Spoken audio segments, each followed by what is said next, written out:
Kami sudah sampai di ladang Langkong. Jadi letak sales ini adalah di ladang sawit. Jadi seperti inilah penampakan sekolah CLC ya. Di belakang saya ini sekolah CLC. Di sini kami akan berbagi lagi terkait dengan bagaimana implementasi teknologi dalam pembelajaran. Terima kasih.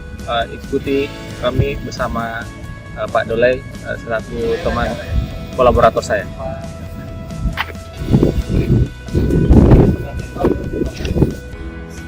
Assalamualaikum warahmatullahi wabarakatuh.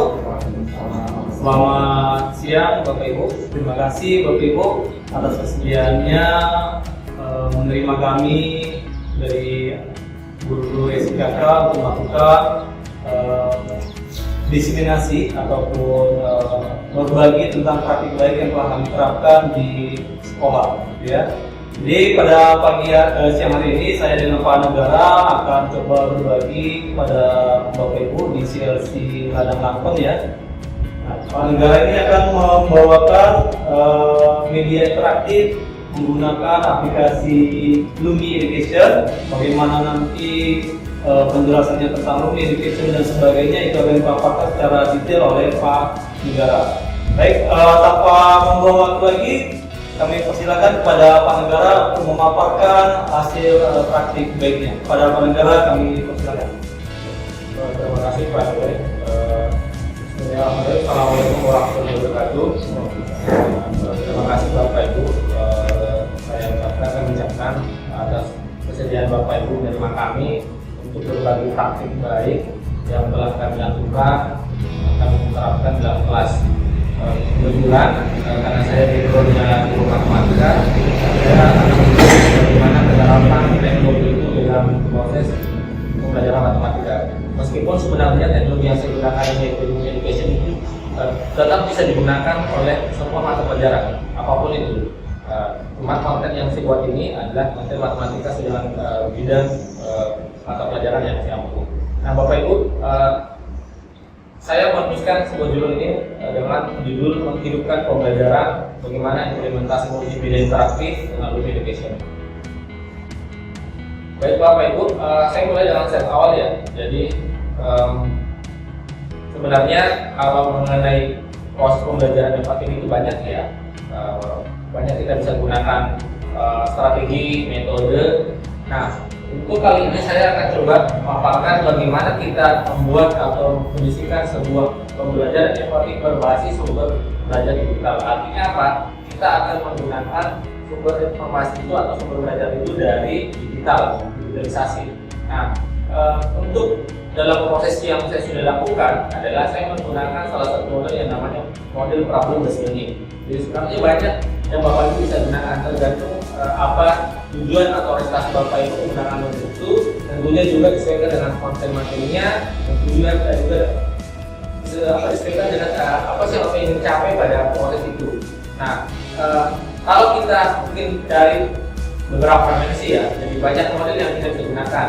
Di antaranya adalah model berbasis game ada, kemudian juga model behavior juga ada, kemudian yang saya gunakannya adalah model problem based learning. Artinya saya mengawali kegiatan pembelajaran itu dari sebuah masalah. Jadi saya sebagai guru memberikan masalah atau mengajukan masalah kepada siswa. Dari masalah itulah kemudian nanti siswa mendiskusikan secara berkelompok. Mereka akan mengerjakan secara berkelompok. Karena kita berharap bahwa ada kolaborasi, ada aktivitas kelompok, ada aktivitas kerjasama yang kita harapkan tercipta pada saat belajar matematika. Itu yang saya harapkan. Kemudian saya menggunakan model problem based learning. Yang kedua Bapak Ibu, karena ini adalah sebuah inovatif dalam proses pembelajaran dengan memanfaatkan sumber belajar digital, maka saya juga mengemasnya dalam bentuk atau mengintegrasikan dalam bentuk digital. Nah, platform yang saya gunakan adalah Lumi Education. Meskipun kita tahu bersama ya, jadi banyak platform itu yang sifatnya free gratis. Ada puisi, kemudian ada Kahoot, kemudian ada juga Canva. Mungkin yang paling sering kita gunakan adalah Canva. Nah, hanya saja saya menggunakan suatu aplikasi atau teknologi mungkin yang belum Bapak Ibu mungkin paham atau tahu, yaitu berupa buku interaktif. Nah, buku interaktif itu saya buat dengan menggunakan tadi Lumi Education. Nah, seperti apa Bapak Ibu implementasinya? Nah, Bapak Ibu bisa lihat ya, jadi kita mulai dari tahapan PBL dulu. Jadi ada 5 tahapan dalam proses pembelajaran berbasis masalah. Yang pertama adalah berbasis masalah. Seperti tadi saya sampaikan di awal, maka saya akan mengajukan masalah atau problem kepada siswa. Nah, jadi mereka harus tahu bahwa mereka harus mengerjakan apa sih secara berkelompok untuk materi apa. Jadi yang saya bawakan ini adalah materi tentang bangun ruang sisi lengkung. Bagaimana anak-anak nanti itu bisa mengidentifikasi jenis-jenis bangun ruang, apa saja sih yang termasuk bangun ruang sisi lengkung, dan apa saja sih yang termasuk bangun ruang sisi datar, dan bagaimana sih atau apa saja contoh-contoh yang terkait dalam tugas sehari-hari. Karena kita harus membuat materi itu dengan pendekatan kontekstual. Jadi mereka tidak berdominasi, tapi kita membawa dalam bentuk pendekatan kontekstual. Nah, kemudian di orientasi masalah nanti ini saya akan menyampaikan tujuan pembelajaran. Ini langkah penting agar mereka tahu bahwa setelah kita belajar dalam durasi 2 jam atau 3 JP, maka mereka sudah bisa mengetahui apa saja nantinya. Gitu. Jadi di akhir sesi mereka sudah tahu bahwa oh ternyata tujuan kita belajar itu seperti ini. Nah, kemudian juga nanti di orientasi masalah ini saya juga akan menyampaikan kepada siswa. Jadi menyampaikan apa saja sih aktivitas yang mereka lakukan. Nah, saya menyampaikan bahwa mereka akan bersama kelompok, kemudian mengajarkan LKPD dan seterusnya. Jadi ini merupakan langkah awal itu kita untuk menuju ke langkah-langkah berikutnya. Nah, yang kedua Bapak Ibu di tahapan PBL itu adalah mengorganisasikan siswa untuk belajar. Jadi saya melakukan siswa untuk berdiskusi secara kelompok. Nah, saya biasanya cenderung melakukan siswa itu berdasarkan level kemampuannya. Karena saya sudah paham level kemampuan atau sudah tahu tingkat kemampuan anak-anak didik saya, karena saya sudah ngajar sampai kelas 7 aja, kelas 8 juga aja, sekarang masih saja kelas 9. Jadi saya sudah tahu bagaimana tingkat kognitif anak-anak yang ada yang saya ajar. Kemudian saya mengelompokkan mereka itu berdasarkan level kemampuannya, yaitu secara heterogen. Jadi ada di satu kelompok itu, maka saya mengelompokkan ada 3 level kemampuan, yaitu ada level kemampuan tinggi, level kemampuan sedang, dan level kemampuan rendah. Kenapa saya buat seperti ini? Agar nanti tercipta kondisi yang namanya tutor sebaya. Saya berharap akan ada tutor sebaya dari mereka yang lebih cepat paham, membantu teman yang belum paham. Nah, sehingga apa dampaknya atau manfaatnya untuk kelompok, maka tidak ada yang istilah satu atau 2 orang saja yang tahu, tapi semua bisa tahu tanpa kecuali. Nah, itulah yang saya lakukan kepada siswa, namanya kelompok heterogen. Ya. Nah, kemudian setelah saya membentuk namanya kelompok diskusi pada satu kampus tadi, kemudian yang saya lakukan adalah membimbing siswa atau kelompok secara individu atau kelompok. Yang namanya anak-anak itu diskusi pasti pasti akan ada satu hal atau kondisi di mana kelompok atau kelompok itu belum memahami. Apakah belum memahami soalnya, apakah mungkin juga belum memahami apa yang mereka sedang kerjakan. Sehingga tugas kita sebagai guru adalah memfasilitasi bagaimana kita bisa memberikan bimbingan kepada siswa. Tapi bimbingan yang kita berikan adalah bukan memberikan jawaban, tapi kita memberikan pertanyaan pemandu, menuntun mereka untuk bisa memahami apa sih yang mereka kerjakan, apa sih yang salah pada proses pengerjaan mereka. Itu yang saya lakukan di tahap 3 ini atau di tahap bagian 3 pada PBL ini.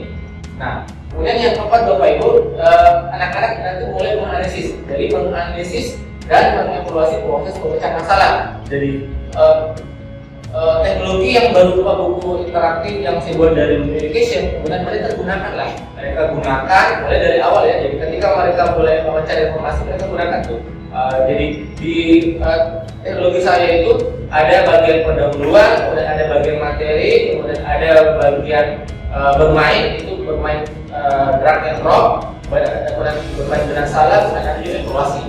Nah, di bagian keempat ini menganalisis dan evaluasi, maka siswa sudah berkelompok atau sudah bersama-sama berdiskusikan bagaimana solusi sih untuk menjawab pertanyaan yang diberikan melalui LKPD. Karena memang saya di awal itu masalah itu saya bisa untuk LKPD. Nah, mereka akan mencari informasi seperti apa dan bagaimana. Nah, itu mereka akan diskusikan. Tapi Bapak Ibu, di tahapan yang keempat ini kita jangan melepas mereka. Jadi kita tetap jalan juga. Jadi jangan duduk diam di tempat kita, tapi kita tetap memandu aktivitas mereka. Lagi-lagi kita menghindari jangan sampai ada kekeliruan dari antara mereka. Nah ini kita harus harus meluruskan ketika ada miskonsepsi antara siswa satu dengan yang lain. Kenapa? Agar materi yang kita harapkan tercapai itu disepakati dengan baik oleh siswa. Nah yang terakhir Bapak Ibu, seperti biasa tahapan kelima dari proses PBL itu adalah bagaimana anak-anak ini bisa menyajikan hasil karyanya. Nah seperti biasa mereka akan memaparkan hasil presentasinya, sementara kelompok lain nanti akan menanggapi.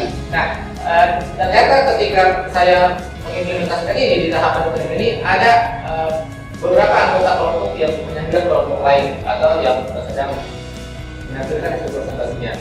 Nah, ternyata mereka berbeda pendapat. Ketika terjadi seperti itu, maka nanti di akhir proses bagian kelima ini tahapan kelima guru meluruskan dan memaafkan. Kenapa? Agar mereka tahu yang mana yang jawaban yang tepat, yang mana jawaban yang belum sempurna. Nah, ini adalah tahapan ini yang saya gunakan dalam implementasi metodologi yang saya gunakan itu adalah communication. Nah, Bapak Ibu, ini saya tampilkan ya, seperti ini di awal ya, tahap 1 orientasi siswa. Jadi saya sudah menjelaskan seperti tampilan gambar saya menyampaikan pembelajaran, aktivitas yang mereka akan lakukan, kemudian juga akan memberikan masalah dari KPD. Kemudian di tahapan kedua mereka sudah duduk secara berkelompok, sudah mulai membuka, membaca, menonton videonya dan melakukan simulasi. Nah Bapak Ibu, di teknologi yang seperti ini ada simulasi juga, ada simulasi yang seperti ini. Jadi mereka bisa memutar apa saja gambar, mereka bisa memutar apakah Riot atau lebih dari boleh. Nah, sebentar saya tunjukkan. Nah, kemudian di tahapan ketiga, Bapak Ibu membimbing siswa jadi ini yang saya sampaikan. Jadi, saya menemukan ada anggota kelompok yang keliru. Jadi saya memberikan pertanyaan formatif atau penuntut atau merangsang atau stimulus mereka untuk bisa mengetahui yang mana kesalahan mereka. Jadi saya tanya ini tentang 5 segi 4, jadi mereka salah dalam bentuk unsur-unsur. Saya tanya nih, tahu kan yang namanya piramida? Ya tahu Pak. Coba ingat atau ingat kembali tentang piramida. Menurut kamu dia itu ada berapa sisi? Jadi itu pertama awalnya 4. Saya bilang coba dipikir atau diingat kembali. Oh ternyata dia lupa bahwa ada alasnya. Dia hanya mengingat samping kiri, kanan, depan, belakang. Dia lupa bahwa ada alasnya. Saya bilang, ingat kan di depan. Ternyata dia kesalahannya adalah tidak menghitung bagian alasnya. Dan mungkin mengingatnya itu ya apa dengan kala ya. Mungkin seperti itu. Jadi seperti itu Bapak Ibu. Jadi kita hanya menuntut mereka, tidak memberikan jawaban kepada mereka. Inilah jadi tahapan ketiga yang saya lakukan. Kemudian di tahapan keempat, nah ini Bapak Ibu bisa dilihat ya. Ini ada gambar. Jadi anak-anak sudah mengeksplorasi itu, mengeksplor teknologi, aplikasi teknologi yang saya gunakan. Mereka menentukan unsur-unsur limas, melihat, memutar, kemudian memperbesar untuk memastikan jawaban mereka sudah benar. Dan ini nanti mereka akan tuliskan dalam KPD. Kemudian di tahapan kelima inilah yang saya maksud tadi juga, mereka mempersatukan memaparkan hasil karyanya di depan teman-teman kelompok yang lain. Berarti ketika ada sanggahan diberikan kesempatan juga. Nah terakhir, saya sebagai guru bersama siswa menyimpulkan materi. Nah jadi saya berikan kesempatan kepada siswa dulu untuk menyimpulkan materi. Silakan saya menyimpulkan materi. Jadi ada beberapa anak mengajukan diri untuk menyampaikan kesimpulan apa yang kita sudah lakukan hari ini dan materi apa yang sudah dilakukan yang sudah mereka pahami. Setelah itu terakhir saya berikan penguatan. Jadi intinya kita perlu memberikan penguatan luruskan ketika ada diskonsepsi di antara anak kita. Nah terakhir juga kemudian setelah mereka proses semua tadi itu tahapan-tahapan itu sampai dengan kita memberikan penguatan, barulah saya memberikan aspek formatif untuk mengetahui sejauh mana sih pemahaman siswa selama durasi 2 jam pelajaran yang saya berikan. Nah, aspek formatif ini juga sudah saya buatkan dalam tadi loop education. Jadi mereka sudah mengerjakan itu. Jadi ada evaluasi pilihan ganda. Jadi ketika anak-anak mengecek jawabannya benar itu akan mendapat bintang 1. Jadi mereka semangat tuh ketika mendapatkan sampai 10 bintang karena ada 10 soal. Jadi kalau anak-anak dapat 10 bintang mereka lebih semangat. Jadi anak-anak bisa mengulang kembali terus ketika mereka belum mendapatkan nilai tuntas. Tapi jadi itu sebagai gambaran bahwa mereka sudah paham atau tidak gitu. Jadi seakan-akan mereka sedang bermain tapi sebenarnya mereka sedang belajar. Jadi saya merancang atau mendesain seperti itu aspek formatifnya. Nah, inilah Bapak Ibu tampilan dari communication yang saya buat. Ini ada bagian pendahuluan, jadi ini ada video ya. Jadi mereka bisa klik ini, terus nanti videonya akan play. Mereka bisa nonton. Ini sebagai pengantar pendahuluan, kemudian ini gambaran videonya yang telah kita play tadi. Kemudian ini yang saya maksud tadi Bapak Ibu ya. Jadi ketika anak nanti mengklik ini, itu akan muncul sebuah keterangan. Ini apa namanya? Ternyata ketika diklik ini, maka muncul ini ada titik sudut. Nama titik sudutnya titik sudut E. Misalnya diklik lagi misalnya di bagian tertentu akan misalnya di sini akan muncul lagi tuh, oh ini adalah rusuk, namanya rusuk, namanya adalah rusuk misalnya AE seperti itu. Kemudian, ini seperti Ibu ya, ini ada simulasi ER. Anak-anak nanti bisa membesar memperkecil gambar. Sebentar saya tunjukkan. Nah, ini juga simulasi jaring-jaring. Ketika anak-anak mengklik tutup, maka ini jaring-jaring akan tertutup. Ketika nanti dia klik nanti buka, dia akan terbuka. Jadi mereka bisa melihat simulasinya, simulasi jaring-jaringnya. Jadi mereka tidak menghayal, tapi mereka bisa melihat. Jadi saya juga akan meminta kepada saya untuk membuat jaring-jaring itu. Membuat jaring-jaring itu seperti ini, biar mereka tahu seperti itu bentuk jaring-jaringnya. Jadi itu masih pakai IR yang Bapak Ibu. Nah terakhir juga ini mengenai bermain drag and drop. Jadi mereka menyeret dan melepas. Contoh ini Bapak lihat, misalnya ini bendanya kotak tisu. Ini termasuk ruang apa? Maka dia akan mencari apakah bola, apakah prisma, atau tabung atau balok. Misalnya karena jawaban benar adalah balok, maka mereka harus menyeret balok ini dan melepas ke sini. Ini ada 5. Jadi ketika dicek ini semuanya benar, maka akan mendapatkan 5 bintang. Jadi mereka konsisten ketika udah dapat 5 bintang. Mereka semangat Pak dapat 5 bintang Pak. Jadi suatu hal yang menyenangkan bagi mereka. Kemudian juga ini ada evaluasi latihan, ini pilihan ganda. Jadi ini juga ketika dicek jawabannya, maka akan muncul bintang 1 bintang kalau mereka mendapatkan nilai benar. Nah, sekarang kita coba ya Bapak Ibu atau saya perlihatkan. Nah inilah tampilan awal kalau kita buka ini ya, kalau kita buka di website atau laptop. Nah ini tampilannya, tampilan intronya. Kemudian ini judulnya, jadi judul materinya adalah klasifikasi bangun ruang dan jaring-jaring. Topiknya tentang bangun ruang untuk kelas 9 dan fase D. Jadi ini ya Bapak Ibu ya, jadi ini menu-menunya. Jadi ada menu di sini, nanti akan muncul di sebelah kanannya. Kemudian ini pada bulannya tadi yang saya sampaikan pengantarnya. Nah ini bisa mereka nonton ya, mereka nonton. Bagi pengantar, kita sedikit percepat.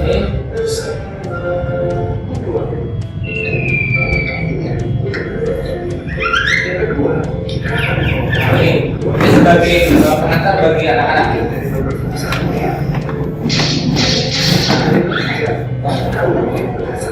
Ya ternyata ada ruang.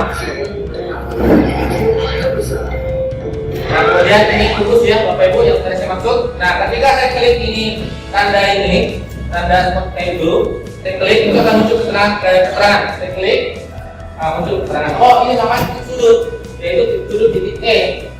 Nah kemudian saya coba lagi yang lain. Saya tutup dulu ini. Saya klik ini, saya coba klik ini. Itu akan muncul keterangan. Saya klik. Oh ternyata itu ada sisi, namanya ada sisi B, C, G, E. Jadi karena keterangan. Ini bagian materi. Nah ini lagi ada simulasi. Nah ini yang maksud Bapak Ibu simulasi ya. Ini simulasi ER. Ini anak-anak bisa memutar, kemudian memperbesar. Ini melihat sisi atasnya, sisi bawahnya, samping kiri, samping kanan. Yang ini. Kemudian ini selanjutnya. Nah ini ada sebelah jaring-jaring. Misalnya saya klik ini ya.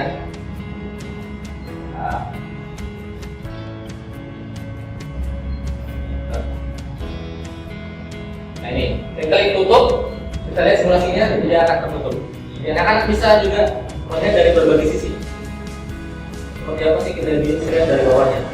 Oh, ternyata seperti ini. Ya. Nah, kita kembali. Kita coba misalnya bagaimana kalau jari-jarinya itu sudah terbuka. Kita melihat bentuknya begini. Ya, kemudian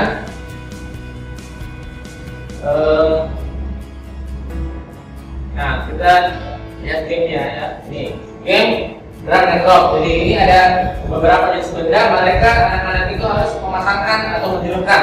Dia masangkan. Ini termasuk bangunan apa sih? Jadi kita cobain Bapak Ibu. Misalnya kotak tisu ya. Bendanya kotak tisu, maka dia termasuk bangun ruang balok. Anak-anak saya kesini dan lepas. Ya. Kemudian kelereng, dia termasuk bangun ruang bola. Kemudian dadu termasuk bangun ruang gugus. Drum ini termasuk bangun ruang tabung. Kemudian kemah termasuk dalam bangun ruang destinasi ketiga. Kemudian mereka cek finish. Nah ini ternyata dapat 5 bintang.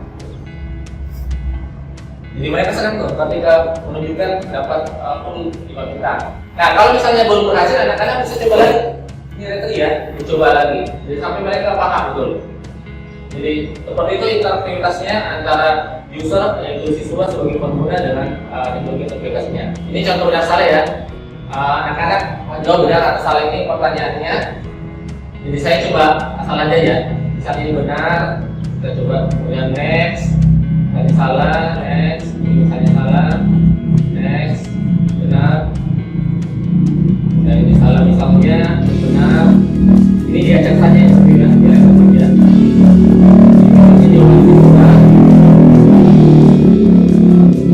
Sekarang terakhir, klik finish. Kita lihat lagi seperti apa gambarannya. Oh ternyata dapat 4 bintang saja, artinya tidak full. Berarti dari 10 soal hanya 4 yang menjadi benar. Jadi mereka bisa coba lagi, lihat yang mana sih kesalahannya gitu. Mereka bisa coba lagi di level ini ya. Nah kemudian yang terakhir nanti ini ada soal latihan. Jadi anak-anak tinggal mengerjakan dari segala tadi yang sudah belajar, mereka bisa mengeksplorasi diri. Ya. Misalnya saya coba lagi ya, ini random aja. Gondrong yang memiliki 6 sisi berbentuk persegi bagi kubus contohnya. Dan seterusnya misalnya ini hanya diajak saja di bawah dulu. Nah, contoh misalnya yang pertama sudah dikerjakan, anak-anak cek dulu. Kita cek. Oh benar, dapat 1 bintang, artinya soal ini benar. Kemudian misalnya nomor 2 dicek. Oh benar juga, sudah 2 bintang. Cek lagi misalnya ini, oh salah ini, nggak ada bintang, nggak muncul, berarti ini salah. Jadi anak-anak bisa ulang kembali. Jadi seperti itu evaluasinya sampai dengan 10 soal yang mereka kerjakan. Oke, seperti itu mungkin Bapak Ibu yang dapat saya sampaikan bagaimana saya sudah menerapkan teknologi menggunakan mobile application dalam proses pembelajaran matematika, dan semoga ini bisa bermanfaat bagi kita semua, dan nanti kita berharap juga Bapak Ibu bisa menerapkan teknologi ini dalam proses pembelajaran di kelas masing-masing. Itu mungkin dari saya kembalikan kepada Pak Dosen selaku moderator pada sesi ini. Baik, terima kasih Pak Negara atas paparannya. Pos dulu Bapak Ibu, Pak Negara. Ya, itu mungkin dari paparan dari Pak Negara ya Bapak Ibu. Jika ada pertanyaan atau apa, dikit dulu. Nanti selesai dulu masing-masing 2 sesi. Baru kalau memang ditanyakan silahkan ditanyakan.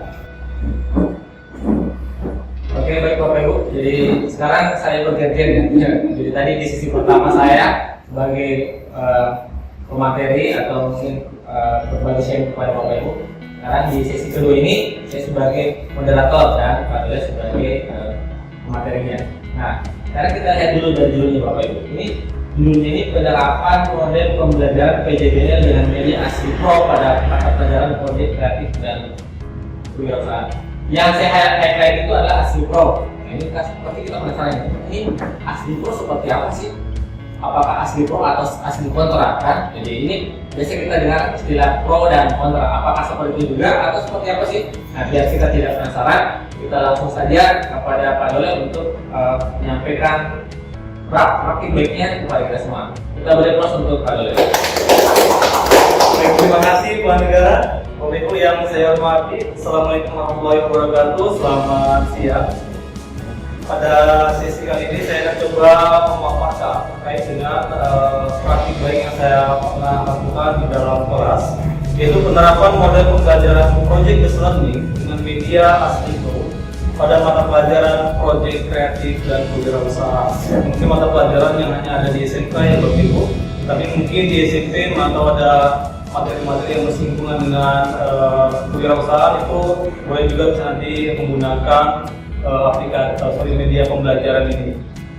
Baik Bapak Ibu, pertama kita harus mengetahui hal yang paling dasar itu kenapa kita harus menggunakan PJBL, ya Project Based Learning. Nah, PJBL ini merupakan metode pembelajaran yaitu yang student center. Kemudian dia menggunakan proyek sebagai media pembelajarannya. Di sini karena kami anak SMK, mereka jangan hanya belajar secara teori. Kalau kita di SMK belajar itu 30% teori, 70% praktik. Jadi kita lebih membanyakkan proporsi untuk praktiknya. Maka ketika kita praktiknya harus ada proyek yang harus diselesaikan oleh anak-anak, sehingga mereka dapat gambaran nyata nih terhadap seandainya ada permasalahan dunia nyata, mereka dapat gambaran oh begini nih cara menyelesaikannya. Ini juga nanti bersinggungan dengan PBL ya Bapak Ibu. Next itu kenapa harus PJBL? Karena ini memang sesuai dengan kurikulum di IKM, ya, implementasi kurikulum Merdeka, di mana ini adanya PJBL bisa mendorong kreativitas anak-anak kita. Jadi anak-anak itu dalam menghasilkan produk itu banyak tuh Bapak Ibu hasilnya. Seperti yang di belakang itu kan contohnya tentang saya itu kan produk mereka yang mereka hasilkan. Nah, ada bagaimana kreativitasnya itu tergantung anak-anak juga. Kemudian memberikan tugas nyata yang memberikan tantangan kepada anak-anak kita terhadap dengan ini. Dengan adanya tugas nyata ini kita berharap anak-anak memang tumbuhlah minat dia untuk berwirausaha ya Bapak Ibu. Kemudian bagaimana sih cara menerapkan atau implementasi dari PJBL ini? Ada 6 sintaksnya ini Bapak Ibu, ada 6 langkah-langkahnya dalam menerapkan PJBL. Yang pertama itu adalah penentuan project. Kita harus membimbing peserta didik kita, membimbing anak-anak kita, project apa sih yang mau mereka kerjakan. Jadi jangan dilepas saja, biarkan saja mereka berkumpul gitu kan, tanpa tahu apa yang akan mereka kerjakan. Nah, aktivitas kita apa saja? Membentuk kelompok, tergantung dengan jumlah siswa yang ada di dalam kelas. Kemudian apalagi dengan bimbingan guru, ya, dia menentukan topik dari project dia. Contoh, ini saya ambil adalah topiknya tentang kemasan dan labeling produk. Maka kita arahkan nih. Ada anak-anak itu, Pak, kami mau buat usaha yang simpel saja lah. Apa tuh? Usaha es keliling contohnya. Maka apa yang mau kalian buat? Kami hanya buat stikernya saja Pak. Kami buat stiker, kemudian cetak, tempelkan di plastik yang panjang itu ya, BPW es keliling itu, tempelkan situ saja. It's okay, nggak ada masalah. Kenapa? Kita juga tahu namanya ada namanya itu pembelajaran diferensiasi. Mungkin segitu masih kemampuan anak kita dan itu mungkin kita bakat dia. Kemudian apa lagi? Ada yang bisa membuat desain kotak. It's okay. Pak, kami mau buat usaha sabun gitu. Sabunnya dari mana? Dari ampas tebu gitu kan. Nah, silakan saja buat desain kotaknya sendiri. Juga tidak masalah. Tergantung dengan minat si anak tadi di kelompok tersebut mereka mau buat produk apa. Yang kedua, rencana langkah-langkah penyelesaian proyek. Jadi mereka membuat tahap persiapan itu apa saja yang mereka kerjakan. Pertama, tahap persiapan. Kami mencari informasi berkaitan dengan produk yang dijual. Berkaitan apa lagi? Berkaitan dengan bentuk kemasan. Silakan saja mereka buat langkah-langkahnya. Kemudian apa lagi? Setelah persiapan mencari ide. Nah, ini namanya project based learning ini Bapak Ibu, anak-anak nggak berada dalam kelas. Ya, itu anak-anak boleh berkeliaran, tapi masih dalam pantauan kita. Kita buat batasan-batasan tertentu, nggak boleh ke kantin contohnya di sekolah saya. Itu nggak boleh ke kantin. Saya udah cekkan ke orang, dia akan melapor saya kalau kalian ke kantin. Itu jadi sudah ada batasan tertentu. Kemudian tahap ketiga, penyusunan jadwal. Jadi mereka yang namanya project itu sudah harus tahu kapan dimulai, kapan berakhir, sehingga mereka bisa membuat jadwal ini. Ya, mereka harus tahu kapan-kapan saja tahapan mereka itu. Tadi contohnya persiapan atau mencari ide. Dibuatnya mencari ide tanggal 5, di akhirnya tanggal 5. Sama seperti Bapak Ibu membuat program semester. Nah, itu buatlah seperti itu tampilannya. Kemudian tahap yang keempat itu penyelesaian proyek dengan fasilitasi dan monitoring. Jadi kita memantau nih sama anak-anak, apa kendala kalian, bagaimana progres dari proyek yang telah kami kerjakan, itu harus tetap kita pantau Bapak Ibu. Kenapa? Supaya secara langsung ini bisa memotivasi siswa kita, oh ternyata guru saya ini care dengan apa yang saya kerjakan. Jangan sampai nanti anak tuh kerja-kerja tiba-tiba selesai, oh ini kamu salah, kembali lagi dia ke tahap awal.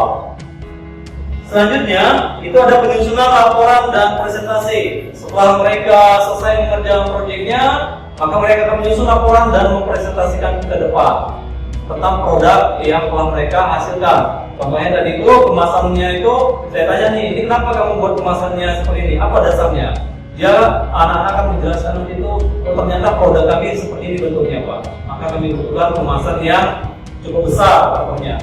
Evaluasi proses dan hasil proyek. Rangkaian dari 1 sampai dengan 5 tadi, sampai dengan 6 tadi, 5 ya Bapak Ibu, ini kita evaluasi. Di mana lemahnya, apa yang kurang, katanya respon dari peserta didik kita. Pak, kami sepertinya butuh bantuan lah Pak dari tahap awal.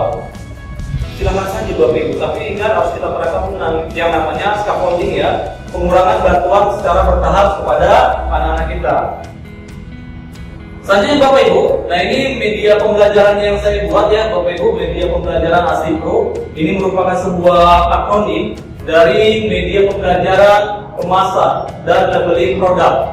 Jadi aslinya itu kemasan dan labeling produk. Dalam membuat medianya ini, saya menggunakan ada 7 aplikasi Bapak Ibu, tapi ini bukan sesuatu yang apa ya, ada banyak sekali aplikasi yang dibuat dalam membuat media pembelajarannya gitu kan.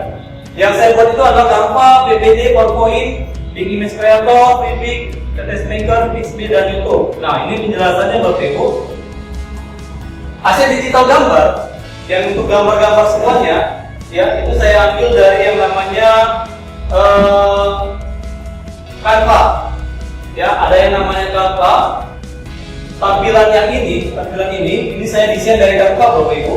Kemudian Vivik, saya mengambil Vivik gambar-gambar yang menurut saya kurang nggak saya dapatkan di Canva. Mungkin kata kunci saya di Canva, karena saya berikan kemudian Big Image Creator itu saya gunakan untuk membuat gambar orang ini. Ini merupakan AI Bapak Ibu. Jadi saya buat kata kuncinya buat gambar orang, gambar animasi orang, seorang kurir, gitu contohnya. Maka hasilnya seperti ini. Selanjutnya itu ada aset digital musik dan voice over.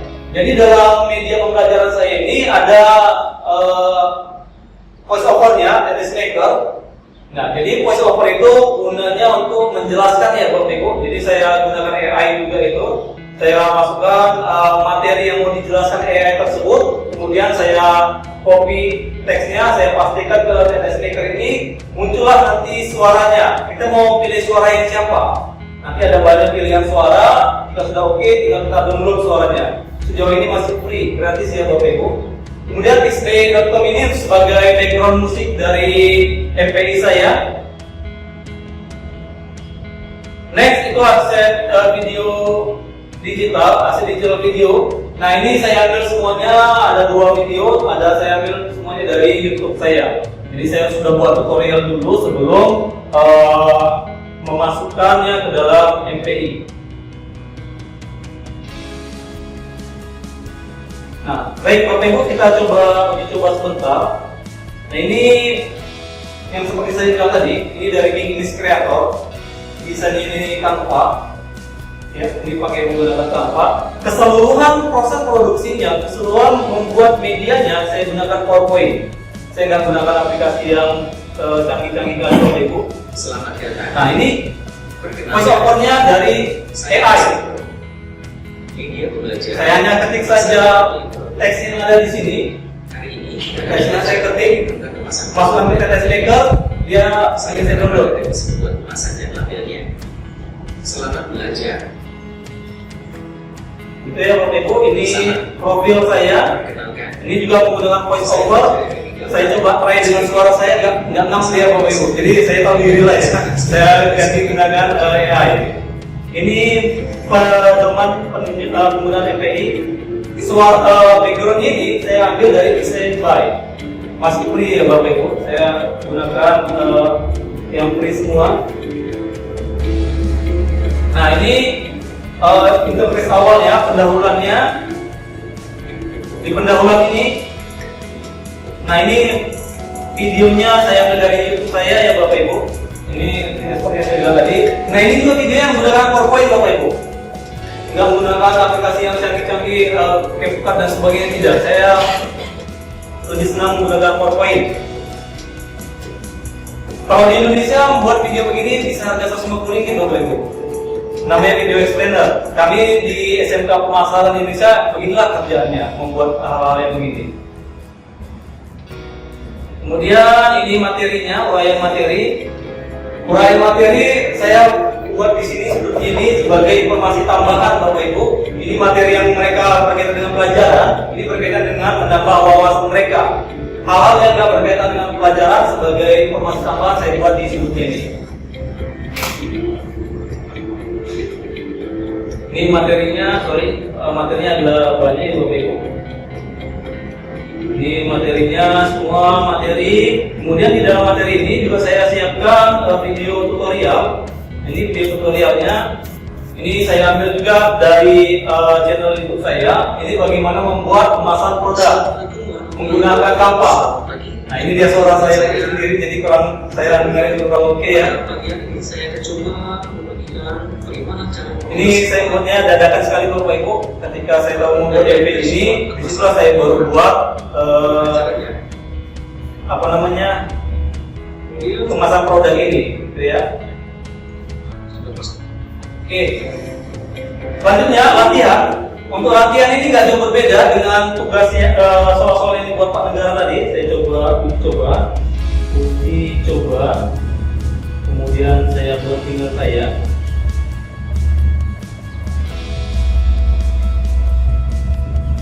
Kemudian start quiz. Nah, di sini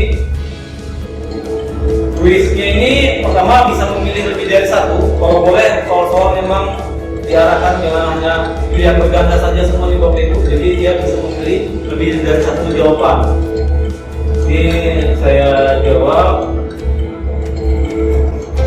Kalau benar begini dia tampilannya Bapak Ibu. Nanti kalau salah juga ada yang apa ini pertanyaan true false. Oke, ini drag and drop kemasan primer kemasan begini. Nah ini untuk drag and drop ini Bapak Ibu bisa buat gambar-gambar hewan, lebah dan sebagainya, gambar-gambar apapun apa yang mau Bapak Ibu buat lah, gitu kan? Bisa dibuat bukan hanya begini saja. Jadi ada banyak tampilan jadinya. Oke, kami. Kemudian ini untuk pilihan berganda. Karena dia jenjang SMA SMK jadi 5 opsi. Kelas ini untuk jodohkan. Nah ini saya juga bingung jawabannya lagi.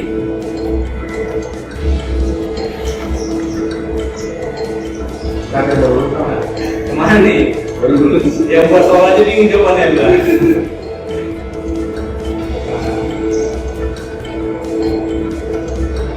Semoga salah ya. Nah hasilnya ketika disubmit all ini, hasilnya Bapak Ibu, hasilnya akan terkirim ke email saya. Ini contohnya di email saya akan muncul hasilnya di sini pada tanggal 9 Oktober jam 2.15. Ini laporannya benar semua dia. Jadi report ini kita nggak perlu lagi buat report, kasih report sama orang tua, kirim saja ada WhatsApp screenshot ini, Pak ini hasil ujian anak kita ya. Gitu. Nah, mungkin itu Bapak Ibu yang bisa saya sampaikan. Satu lagi sebelum saya akhiri, ini dia saya bilang ini PowerPoint ya, saya ngerjakannya di PowerPoint, saya nggak ngerjakannya di mana-mana. desain-desain yang saya buat di awal ini jadinya sudah dalam bentuk gambar ya Bapak Ibu. Jadi inilah yang saya olah. Tinggal hanya menambahkan hyperlink saja. Jadi nggak terlalu susah gitu. Saya hanya menggunakan hyperlink sebagai contoh begini.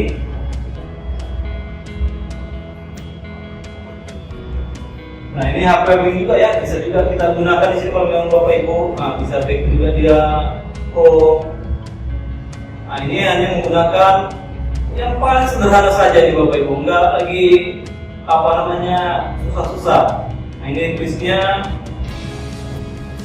Itu Bapak Ibu yang bisa saya sampaikan. Jadi kalau memang Bapak Ibu mau buat media pembelajaran, jangan pikir yang ribet-ribet dan susah dan sebagainya. Apa yang dikuasai itu saja kita gunakan. Seperti ini saya bagi contoh, saya lihat tutorial di YouTube tentang penggunaan PowerPoint, maka saya coba kembangkan dengan menggunakan PowerPoint. Mungkin itu yang bisa saya sampaikan Bapak Ibu. Kalau ada mau pertanyaan mungkin bolehlah 1 atau 2 pertanyaan dari kita untuk menambah wawasan.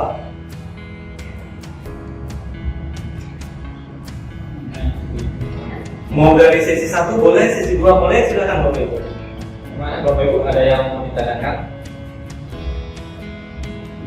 Media kan Pak, media pembelajaran. Iya, media. Berarti siswanya itu membawa HP, menggunakan HP. Betul. Oh, oke. Terus sekali. Kalau di SIKK memang kan ada aturannya, jadi mereka diperbolehkan membawa HP, tapi memang sudah ada izin belum yang bersangkutan. Ya, misalnya saya minta anak-anak bawa HP, berarti anak-anak itu akan mengambil surat dispensasi namanya, dispensasi di keseluruhan. Jadi itu minimal itu sehari sebelumnya. Jadi terus mereka mengajukan surat dispensasi, mereka buat tanggal yang berapa, jam berapa durasinya, dan mereka sampaikan ke keseluruhan. Setelah itu mereka diperbolehkan bahwa sehari minimal seperti itu. Tapi kayaknya ada juga yang nggak perlu bawa HP. Nggak perlu bawa HP gitu. Sesuai. Soalnya saya sering nonton, jadi kayak gurunya yang bikin, ada kayak meja tukaran gitu. Padahal sebenarnya gurunya yang Ya. sesuai dengan kayak gitu. Oh itu kan sebenarnya apa? Iya, itu kan hanya sekedar itu ya. Iya. Mungkin konten lah gitu. Tapi sebenarnya kan baiknya itu anak-anak yang berinteraksi antara dengan teknologi aplikasi dengan teknologi itu kan. Yang namanya interaktivitas kan memang harus ada interaksi antara user dengan teknologi yang mereka gunakan. Kalau saya sih penajud ada seperti itu, tapi itu kan mungkin hanya konten saja. Maksudnya kan anak-anak yang langsung klik muncul. Gitu. Dan lagi kalau website. Kalau ya, Emang sudah. Ya udah sama aja ya. Cuma mungkin kita punya ada seperti tahun. Tapi itu Belum ini lebih murah. Kilometernya lebih murah. Yang khusus mahal khusus. Saya pakai Kli aja Pak, cuma karena misalnya kalau kita membuat lagi proyek lagi itu dibatasi sampai 3 bulan saja gitu. Kalau misalnya kita mau pakai itu dia berkisaran hanya 60.000 kalau nggak salah. iya murah. Murah khusus. Dan itu sebenarnya kalau kita pakai Lumi itu bisa ketika anak-anak mengerjakan itu langsung masuk ke email kita sebenarnya. Itu kalau premiumnya muncul. Jadi ketika anak-anak submit itu langsung muncul. Oh ya, ini anak si Ayu dapat sekian ini hasilnya kita dapat sekian itu kalau pakai versi premiumnya. dan kalau untuk anak kelas sekolah dasar SDS isinya itu dari kelas berapa? Biasanya itu Pak di level yang apa? Kelasnya yang kelas tinggi, yang kelas tinggi. Tapi biasanya sama di mana itu udah bisa gunakan HP karena apa? Cara pemikiran mereka udah sedikit lebih bagus dan terima yang kelas bawah. Cuma Lumi dia harus mau bikin dia web base ya, web base itu dia harus bikin dia butuh kan bikin web ya. Sebelum dia tuh kayak bikin web Yang mana ya? yang Lumi. Enggak, kita itu hanya jadi kita hanya butuh apa? Butuh materi saja sama gambar. Materi aja. Iya. Ya. Kita hanya nempel saja. Nempel Tapi aja. nempel sudah. Oh. Jadi ketika kita mau jadikan atau buat bagi anak-anak tinggal kita publish link itu kita bagikan sudah selesai. Gitu ya. Jadi sebelum proyek itu selesai kita bisa preview lihat tuh bagus nggak tampilannya. Kalau belum kita masih bisa edit. Oh, jadi nggak ada scratch banget ya. Enggak. Jadi nggak usah belajar bahasa rusak. Murni nggak ada bahasa pemrograman, murni nggak ada bahasa pemrograman. Dia hanya nempel-nempel. Nempel aja ya. Yang penting intinya itu aja.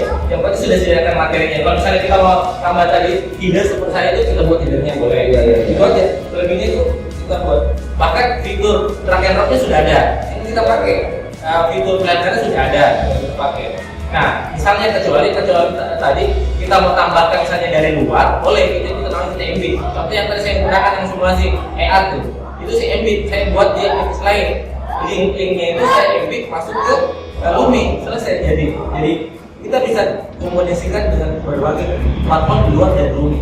Cuma kita embedkan saja. Pelajarannya tercampur nggak? Kenapa? Pelajarannya tercampur nggak? Boleh Pak, boleh. Oh tinggal dia bikin susu aja. Iya boleh Pak, itu boleh itu. Oh jadi tinggal ngomong aja susu. Boleh kita buat subsub ini. Misalnya materi apa, subsubnya jadi. Ya. Karena sebenarnya ini ada buku interaktif sebenarnya Pak. Dia bentuknya buku interaktif. Tapi kelihatannya kayak web kayak ini, kayak web ya. Iya betul Pak. Saya kira kayak web. Nah memang ya, seperti itu. Sebenarnya web tapi itu mudah sekali.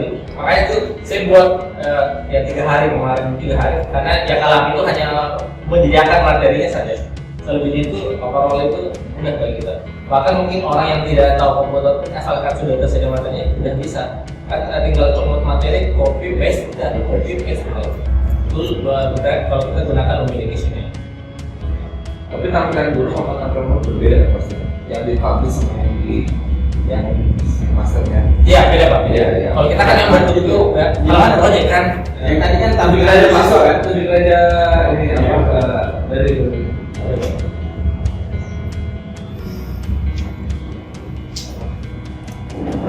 sekarang lebih murah ini.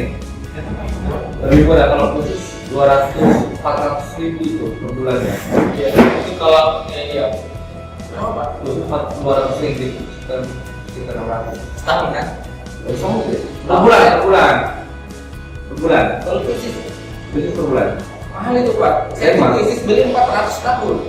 400. Coba, kayaknya mungkin Bapak beli sama siapa? Enggak beli sama temennya. Jangan Pak. Ada orang. Kita itu hanya butuh akun belajar dari kita. Nah, itu pakai Quran ID. Iya, itu 400.000 rupiah Pak kemarin saya. Oh, beda harga kalau pakai Quran ID ya? Beda harganya. Beda. Sama kayak SMR Edu. Jadi pakai pembelajar tuh beda harga. Oh, mantap. Saya juga Pak ya. Coba. Ini saya coba bukan ini. Jadi kita mungkin seperti biasa ya Pak. Jadi misalnya kalau Bapak Ibu belum punya belum buat akun, kita set up dulu ya. Seperti biasa lah, kita masukkan email, password udah gitu aja. Udah agak sedikit. Loading. Coba menggunakan yang saya buat. Saya gunakan ini.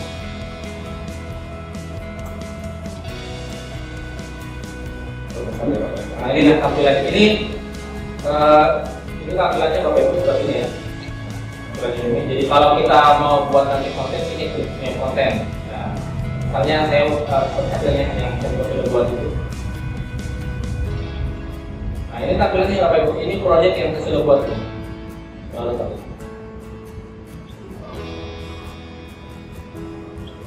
Nah ini namanya yang secret itu interaktif book. Sebenarnya banyak ya pilihannya.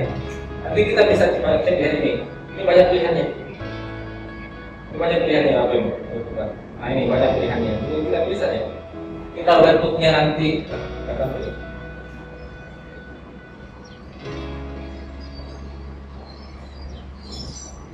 Nih.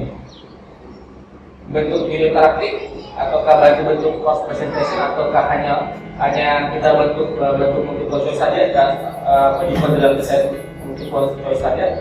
Yang saya buat itu adalah buku interaktif, biar semua dalamnya bisa kita masukkan interaktif kah, soal drag and drop kah, dan terus ini. Nah saya pilih itu adalah buku interaktif. Nah tampilannya seperti ini Bapak Ibu. Nah kita tuliskan apa judulnya. Nah sini kita buat sub menunya. Menu-menunya sih kita buat. Nah ini kalau apa ini kan ya. Ini cover ya, ini cover. Yang tadi itu saya gunakan cover, ini cover di atas. Nah ini saya masukkan video nih. Pilihannya apa? Kita masukkan pilihannya apa? Ada 2 pilihan covernya. Apakah gambar saja atau video? Saya masukkan video nih. Nah kalau kita masukkan video, berarti kita tinggal ada dua versi mengupload. Apakah kita mau mengupload dari komputer atau kan kita mengupload dari link YouTube kita atau link YouTube-nya siapa yang kita jadikan referensi dia langsung. Tapi link itu pakai link aja. Pakai link aja. Kalau biasanya itu kalau yang langsung dari komputer agak berat ya. Nah ini YouTube-nya sudah saya upload nih. Nah ini sebagai intro, judul, ini judul. Nah, buat ini saya kasih header. Ini ada pilihan lagi nih, kontennya kita pilih apa? Ini banyak jenisnya. Apakah nanti kontennya bentuk chat, grafika, atau bentuk audio kah? Terserah. Nah, yang saya masukkan kontennya ini adalah header, berarti header atau image ya. Nah, kemudian di sini saya tuliskan bagian kontennya itu berikutnya lagi ada konten itu adalah teks. Jadi ketika kita mau menambahkan itu namanya konten ya. Nah, konten kita masukkan kontennya apa dan siapa? Kan tadi sudah masukkan header sebagai kontennya di awal yaitu image, maka yang kedua konten berikutnya di bawahnya jadi baru dia Bapak Ibu. Konten misalnya di awal itu berarti header, berarti image, berikutnya itu konten berikutnya adalah saya masukkan kontennya jadi set teks. Masukkan teks apa? Karena kita mau tuliskan saja, copy paste. Saya mau copy paste ini, tinggal kita atur saja. Nah, kalau menambahkan konten, tambah lagi, tinggal pilih add content, pilih lagi, nanti dia akan berurut, header, nanti ada tadi apa judulnya dan seterusnya. Nah kemudian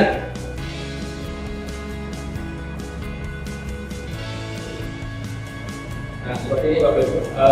Kemudian saya lihatkan yang begini. Nah ini konten judulnya ada game, kemudian saya masukkan gambar terus bahwa bermain drag and drop ini ya, kontennya image. Nanti berarti kita tambahkan konten buatnya berarti add content nanti. Nah add contennya adalah saya pilih question set. Nah, question set, kemudian tadi saya pilih dots yang program yang ketika saya klik itu akan muncul yang namanya tadi dari sudut. Tadi kan saya klik kan sudut grafik dan seterusnya,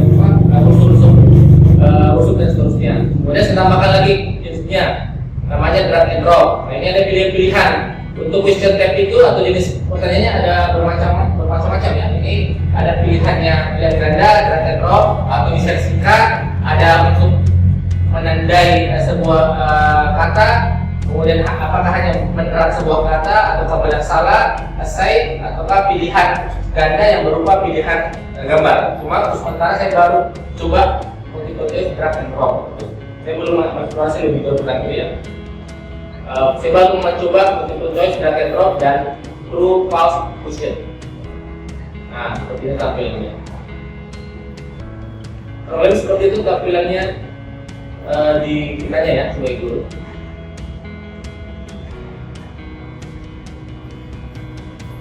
Nah, tapi soal untuk sendiri ya. Soalnya pilih sendiri ya. Soalnya betul. Jadi kita mau pilih apa? Mau pakai drag and drop kah, multiple choice kah, atau bisa singkat? Ada preference sendiri. Jadi ini sebenarnya tinggal kita pilih saja. Kalau materinya mau bisa ambil macam-macam aja.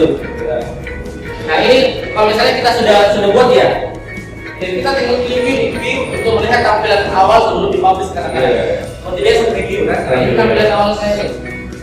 Saya coba. Jadi kita bisa koleksi apa yang salah ya, apa yang kurang ya. Nah kita bisa cek dulu. Betul. Kita cek. Oh ternyata oke sudah. Berarti kalau sudah berarti kita publish. Publishnya nanti di sini di deployment ini.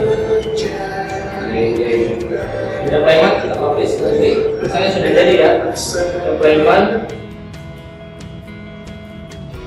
Kemudian oh ya, karena nggak ada konten saya, jadi kalau ada konten itu nanti kita pilih kontennya, klik deployment sudah selesai. Sama kayak YouTube baru masuk ke dalam channel kita baru mau publish kan. Jadi sudah nanti muncul ada bentuk barcode dulu. Misalnya kita pakai barcode anak-anak biar itu ataukah boleh langsung begini. Begini sudah silahkan tinggal pilihnya bagi kita selesai juga. Itu sih berapa yang mau pilih. Oke, cukup ya Bapak Ibu. Baik, terima kasih Bapak Ibu atas kesempatan yang diberikan kepada kami berdua. Semoga apa yang kita lakukan hari ini berkah untuk kita semua, dan kami berharap nanti Bapak Ibu juga bisa mengimplementasikan karena tujuannya adalah kita berbagi apa yang sudah kami dapatkan, yang sudah kami terapkan, dan bisa juga dijelaskan kepada Bapak Ibu semua dan anak-anak kita khususnya, sehingga mereka dapat merasakan bagaimana sih belajar dengan teknologi. Apalagi yang namanya teknologi itu tentu sudah tidak asing kita, sehingga kita harus juga menyesuaikan diri beradaptasi dengan kebutuhan anak-anak kita, apalagi mereka hidup di generasi Z. Mungkin sebagai closing statement, kami berharap semua Bapak Ibu mulailah dari langkah kecil untuk sebuah kebijakan lompatan besar di masa mendatang, dan kita berharap semua bahwa setiap langkah kecil yang Bapak Ibu buat bernilai dan berarti dan juga luar biasa. Itu mungkin closing statement dari saya. Tidak tambahan dari Pak Ibu. Saja menyambung dari Pak Negara. Jadi Bapak Ibu, tujuan kita dengan sini bukan untuk mengajari ya Pak Negara ya, tapi untuk berbagi, tahu hal ini bisa berdampak positif bagi Bapak Ibu semuanya. Jika pun ada hal-hal yang didiskusikan terkait dengan hal yang kami sampaikan tadi, itu silakan saja. Kami selalu terbuka untuk menerima diskusi dengan Bapak Ibu semua. Kemudian Bapak Ibu, seperti yang kata Pak Negara juga, ya bila kita trendsetter, juga kita pionir dari sebuah hal yang kecil, walaupun kita awalnya disepelekan, akhirnya ngapain gini-gini dan sebagainya, tentu saja lakukan hal yang positif bahwa orang-orang yang mengatakan itu apa dan itu apa, mereka akan belajar untuk Bapak Ibu semua. Ikuti langkah yang telah Bapak Ibu buat. Mungkin itu dari saya. Mohon maaf segala penyampaian. Saya akhirnya Pak Negara ya. Assalamualaikum warahmatullahi wabarakatuh. Selamat siang.